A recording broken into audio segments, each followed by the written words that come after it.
look at it later. Just let me. It's gonna get ignored real quick. Sorry, person.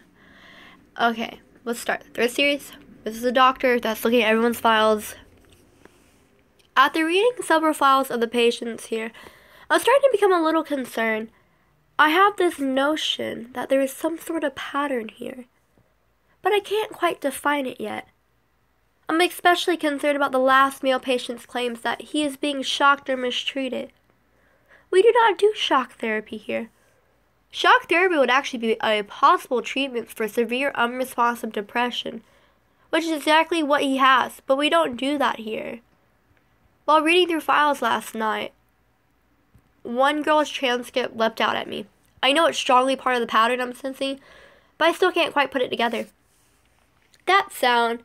Can I have some of that? The coffee. Come on, it's just coffee. Give it to me. Alright, I'll tell you, but this better not be a trick, you promise? Where do you want me to start? Okay, it was class, honestly. Yeah, class, think it's ridiculous that someone like me could have gone to college. Sorry, I thought that was him saying it, but it's her story. I forget that. I don't know what that means, but I'm not going to read it because it's in quotations. It's actually how I ended up like this. My family's not rich, but that doesn't surprise you. We're not illegals, though just new to the country, and not well off. I was the first one in my family to get into a good college. My older sister screwed around in high school, but I worked myself half to death. I figured, once I got in, it's all set. I can relax. Then I actually got there. Everyone around me seemed so immature, so stupid. They partied all the time. They never studied, never did their homework, nothing. Half of them didn't even show up to class. The football players, they didn't even take the exams. I couldn't understand it. Did they have any idea how much college cost? I still don't know. My parents called me about 3 months in. I was taking over the maximum amount of classes because we only had enough money for 3 years between the family and the scholarships I earned. I had to graduate in 3 years. That was the plan. They told me that my gran was sick, that the family was going to spend the money on her health care. I said, fine, that's great. I love gran. I was in denial for a little, though, there. I thought maybe I'll just get some scholarships. Maybe I can make this work. Student loans, maybe. The thought of all the debt terrified me. I would never, ever work off the amounts they were talking about. My parents always said, we didn't come here just to live destitute all over again. A month or so out from the end of that first semester, I got an email about a scholarship that was considering me. I thought all my problems were solved. It was a full ride. But the deadline for an essay submission was the next day. No problem. I figured I had a test and 4 classes with large amounts of homework. But I could do it. This was important. So I drank some coffee, stayed up late, fell asleep about 5 in the morning. That next day was tired and uncomfortable, and I did it a little worse on the test than I wanted, but I got it all done. I got an email response to my submission that night. They liked my essay. I was so happy until I read that I was just in the next pool. The next level required an in-depth analysis of an industry. 30 pages! And it was due in a few days. Had everyone else known about this for months? Had the other candidates had all the time in the world to finish the work? Since it was on my mind, I chose the student loan industry. That was probably a mistake. All I learned was how screwed I would be if I didn't get the scholarship. $100,000 or more for 3 or 4 years, and no rights. No bankruptcy, no protections. It was all worse than a loan shark deal, and from my neighborhood, I knew how bad loan sharks could be. I hit the coffee hard. A neighbor in the dorms gave me some pills, but I didn't feel good about it and left them in my backpack. I got maybe 3 hours of sleep at night for the next few days, struggling to get through all my classes, homework, and tests, and then also do this huge paper. I knew my classwork was suffering, but a few days wouldn't ruin my grades. This scholarship was important. I was at a limit when I submitted that damn 30-page paper, burnt out, exhausted, and fried on a week of caffeine and no sleep. I slept terribly that night, but was still breathed through my pained body. I woke to an email congratulating me on being one of the 5 candidates remaining in the nation. I didn't understand. Had they reviewed all the 30-page papers overnight? Or had someone else failed to get it done on time? Maybe that was it. Maybe they only got 5 papers because nobody else had the time. They wanted a graduate-level thesis in 2 weeks. I spent that entire day stunned. I couldn't even comprehend the level of work required for the full ride scholarship. And it was getting into finals time. I think I almost broke down crying until I realized I didn't have a friend in the graduate program. Oh, I did have a friend. She agreed to meet me and help me hash out exactly what I needed to do. She'd been working on hers for a year. She expressed some skepticism about the scholarship competition I was engaged in, but she said, better go for it. You don't want to end up like me. I've got so many loans, I'll never be out of debt. I struggled to maintain my composure in response to that. What? So if I fail to write a thesis in 2 weeks, I'll end up with a huge debt for the rest of my life? The pills in my backpack started to make some sense. They made it almost easy, actually. I went to class, studied for finals, and worked on my thesis. I did it all. Everything except sleep. Between the pills and the coffee, I felt horrible, but I was awake, and working 24 hours a day was all that mattered. I had to get that scholarship. I had to. I thought I could actually make the deadline, but halfway there, a weekend, I could feel my body starting to give out. I hadn't slept well in a week and a half. I hadn't slept at all in 6 days, and there was still another week to go. I went to my neighbor to ask for more pills. He was sick, sniffling, and talking to him filled me with disgust. He just seemed gross, full of snot and spittle, and his eyes are all bulgy. I took the pills and got out of there. I started doubling the dose, then I tripled it. I reached a strange plateau of pain awareness and strange energy. That kept me working on everything straight through the next week. I knew that what I was doing was dangerous, but I had to do it. It would be worth it. I was going to win that scholarship. I knew it. I hit a wall the day before it was due, staring at the massive thesis I produced just a few pages from the end. The most critical portion, the conclusions. All escaping me. I couldn't form the words in my head. I couldn't think the things I needed to type out. I blinked a few times, trying to get my head straight. I was on my laptop in the library. I looked around in tired confusion.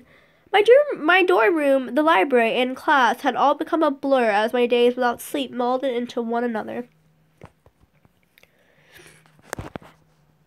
It was night, and the library was quiet. Beyond the breathy exhaustion running under my every feeble movement, I suddenly felt uneasy. My own fatigued breath rasped and echoed in my head. Not much I gotten used to, but now alone in the library in the middle of the night, I could hear something else, breathing. I carefully packed up my laptop and research book, staying as quiet as I could. I saw nothing strange, but I had this hunch that I really needed to get out of there. I took the back way around the stacks, trying not to be seen. About 4 rows down, I heard a wet, organic smacking sound. That's my best guess at what that means. But there you go. My eyes burning from the sheer effort of looking around, I froze. Was there something in the library with me? My ears found it then, as it I don't know what that word is. Squelped? Schlepped itself down the aisle a few feet over. I peered over the corner. A strange, fleshy mass pushed itself toward me, staring, terrified. I tried to figure out what it was. It had these limbs, skin all stretched and flabby, and the whole monstrous thing pulsed with this throbbing. It was like a disgusting, glistening sack of flesh and pulsing organs. Textured sickeningly,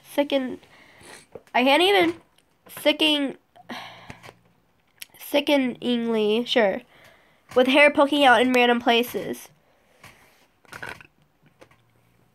The wet smacking sound, the mouth, I know it, an orifice into the horrific things, bones sticking out from the gummy ridges inside. God, I remember every moment staring at that thing, and then it turned these white, moist protrusions at me, and I knew it could see me. It made a gurgling, wheezing sound, and moved toward me more quickly. I bolted. Yeah, screw it. I'm a small girl, and I ran like hell. What would you do? There was another one in the stairwell. I almost ran straight into it. It made a weird, high-pitched noise, and then reached one throbbing limb for me. The skin seemed stretchy, but stringy veins pushing something foul throughout its mass. I ran again. That's not really southern, I'm sorry. I had a knife already, you know. I'm not from a great neighborhood. It was about then that I knew I might have to use it. These horrible creatures were in the library, and I had to escape at any cost. I had to finish my thesis. Knife held out, I ran down and for the front door. Another creature stood by the door, shambling and rasping. It squealed as it saw me, its middle expanding as it drew in breath, preparing for some sort of attack. No doubt, through the glass doors outside, I could see a distant campus security uniform, salvation, or at least help. I slashed the creeper across its expanding middle, tearing spongy flesh open. It seemed to immediately release all sorts of acrid, quivering organs, red and brown and purple. I couldn't help but puke, tears streaming down my face. I'd never seen anything so disgusting. Leaving the ruptured sack of flesh on the ground, I ran for the doors. I remember that moment, screaming for help. That uniformed figure came over, approaching me quickly, and it was one of them. I've stabbed that one too, so I stood up and ran to... I bet she's killing people, but... Sorry, that's how to say it. It was in my mind. Because she's tired, she doesn't know what she's seeing. I ran for my dorm room. I'm not sure what I was thinking. I was fully awake from the shock, that was for sure. I finished my thesis while covered in blood and submitted it. They came for me maybe an hour later. I can't remember it, but apparently I was just sitting there smiling. I hadn't even tried to sleep. Then you know the rest, and you people tell me that I had an episode, that my filters were fried, and that I was just seeing humans the way they really look without I can say that word. I know what that word is. I can say that word regularly, but for some reason seeing it spelled out is retarded. Familiarity, sure. I said it wrong, I don't care. Or recognition. I can't even. I'm sorry. Why can't I say this word? It won't go. Recognition. That's what I meant to say. And that doesn't make me feel better. I still see tissues and pulsing stringy veins and throbbing organs and a loose sack of flesh.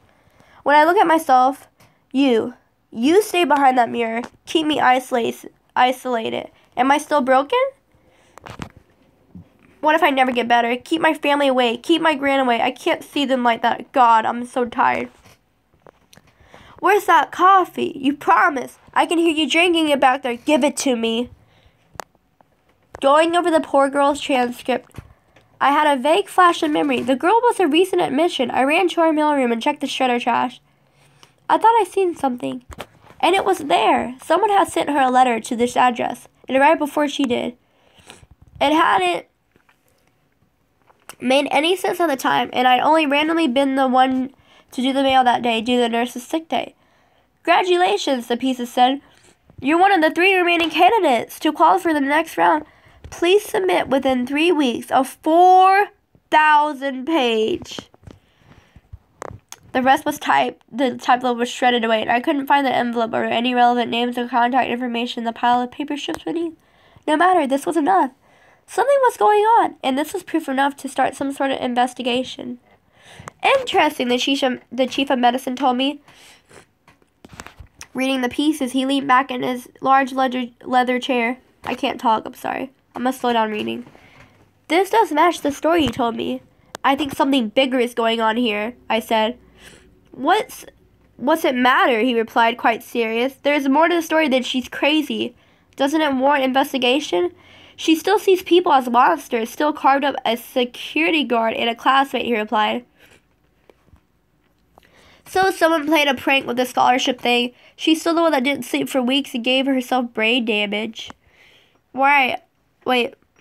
I'm sorry. I can feel the sinus is coming back. And every time I start reading this, I feel fine. Why aren't you more interested? I asked, growing a little angry. This is something. At the very least, we uncovered some sort of dangerous fraud scholarship. That's not our job. I suddenly concluded that he was absolutely not going to help to or condone further investigation in any way. Yeah, you're right. I'm sorry. I lied gracefully. He smiled. He liked to be right. On my way out, he said one last thing. I've heard reports that you're engaging in some odd behavior yourself. Reading files late at night. That sort of thing.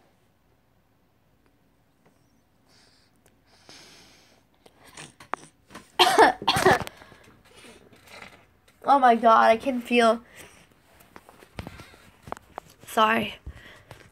Don't get too close to these patients. Don't regard their stories as anything other than fabrications of obsessed minds. Why? I asked, afraid crazy is contagious. Quite stern, he set his jaw and gave no response. My comment had been flippant, but his grim response gave me pause. I'm now concerned. I'm now convinced that something more is going on, not just with this latest girl, but with other patients as well.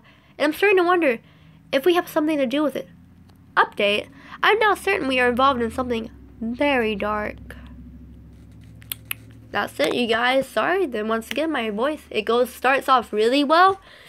And then it goes to crap halfway through the story. I don't know why. I can feel my nose getting stocked up.